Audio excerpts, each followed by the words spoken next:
Hi, this first video is to go over some of the tools we talked about in class, and the next video I'm going to show you how to set up the house. I've already uploaded the video on the revolve tool, so you guys can check that out. But here's a couple of other tools that we talked about. The Boolean tool was one of them. So I'm going to start with a regular cube. I'm going to add a sphere. And you can hold the press R to scale the sphere. Move it up. Scale it some more.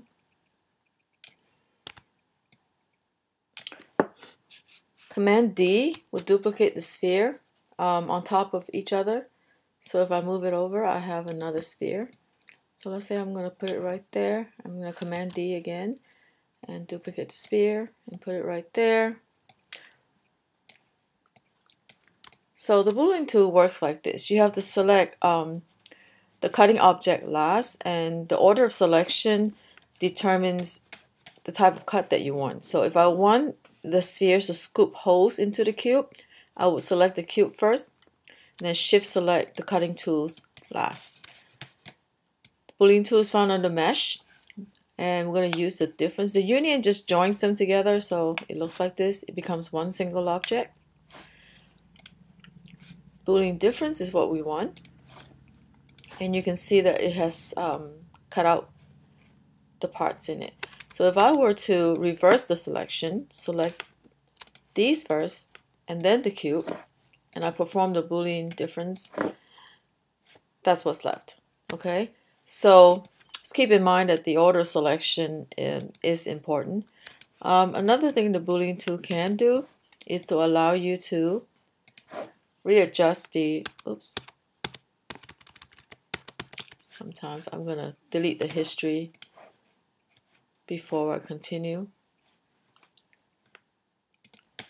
Okay, so I'm going to reselect the cube and the spheres, mesh, Boolean, difference.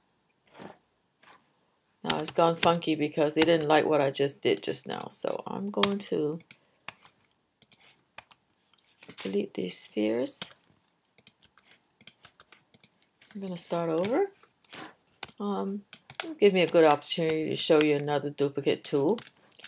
So I'm going to create another sphere, scale it down, bring it out, and I want this sphere to repeat a couple of times on this surface. So make sure it's sticking into the surface. Now, like I mentioned before, Command D duplicates one on top of it, so I can drag it down. If I want another copy evenly spaced, Shift D will do that for you. Okay, so I can take these three spheres, Command D, copy them, and scoot it over here. I'm going to move these on this side. Okay, something like that.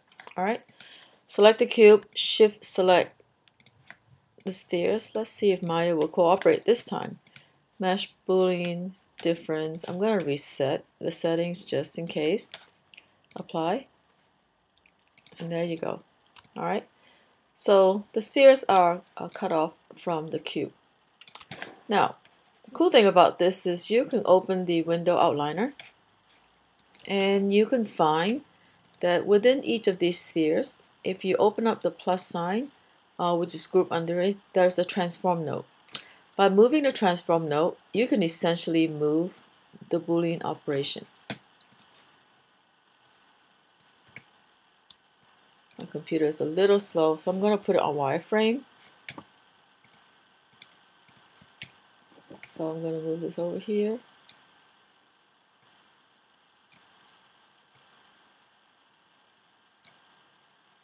All right. So that's what it does. Okay, so that's the Boolean operation, and you can experiment with it with the other tools. I'm going to delete all by type history before I continue. Now, the bridge tool, there's two ways to do it. You can work with the bridge tool within the basic menu, or we can work with it in the modeling toolkit. So since I'm on the basic menu and some of you don't have the modeling toolkit, I'm going to show you the bridge tool right here. Okay, so I'm going to start with a cube. I'm going to make it longer. Bring it up on the grid. I'm also going to give it several edge loops. Now here's a trick to have equal number of edge loops on your object. You can go to Edit Mesh,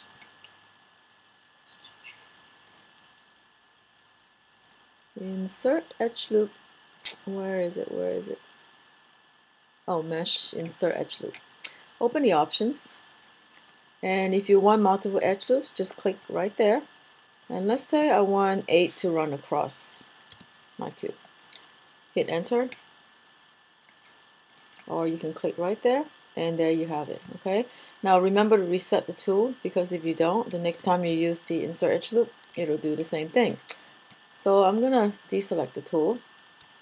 Now I have a cube that is divided into 8 parts. Alright, now to bridge something, let me extrude a couple of faces. So let me extrude these two faces by holding the shift key. I select both faces. I'm going to go to extrude. Now I'm simply going to move them up. Alright, I'm also going to select these, hit extrude. Oops. Select these, hit extrude, and I'm going to move them up. Okay, so let's say I want to combine these together.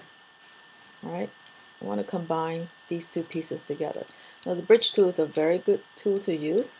Just select the faces, shift select both faces, and then you go to Edit Mesh, Face, Bridge, and it'll perform a linear bridge. Now, the last time I used this bridge tool, I probably had changed the options to a 5 division, so I'm going to undo it and I'll show you the options. So I'm going to go to the bridge options. You can see that it has 5 divisions. So if I reset this and hit bridge, it'll give me a, oops, did I not reset it? Bridge. Reset settings. Interesting. It should be 1 on a linear path. So I'm going to hit bridge, and there you go. The two pieces are connected. Okay. All right. Now the bridge tool has also another function which allows it to form curves. So I'm going to select this face right here, and I'm going to extrude that face up slightly. I want to connect a bridge between this polygon and this polygon. So I'm going to select this one, and I'm going to go to bridge faces. Okay, just going to bridge it. Now, you can notice that something is strange. All right, because it's a linear bridge, it doesn't show up. What if I want a curve on it? Even if I increase the divisions, it's not going to work out. Okay. So in order to form a curve between these two faces, you are going to go to the bridge tool, open up the options, and you're going to need more segments to have curves. So I'm going to go ahead and give it 5 segments, and I'm going to choose smooth path. All right, hit apply, and there you go. All right, it quickly created a bridge between the two faces, and in your inputs you have more options. If I increase the number of divisions, it'll give a smoother bridge. I can also taper my bridge like so and twist it. Okay, there's another option called linear and path, so I'm going to do that right here. So I'm going to drop all my tools. I'm going to select the face of this one and this one, and I'm going to go to bridge. I'm going to use the same bridge. Actually, no, I'm not. I'm going to use the path. So instead of using smooth path, I'm going to use the one with the curve. Okay, again, 5 divisions, apply. All right, by just looking at it, it looks like it's not much different from the regular smooth bridge. But if you take a look at it in wireframe, I'm going to give it more divisions first. If you take a look in wireframe, which is number 4, you notice that there's a curve inside. And when I right click on it, get it real good. Gotta get right to the curve. It's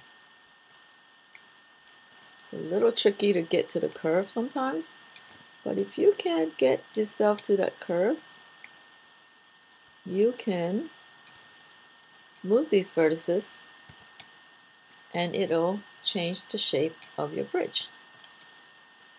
Okay, so that'll allow you to maybe make it a little curvier than what you have it. My mouse is acting crazy.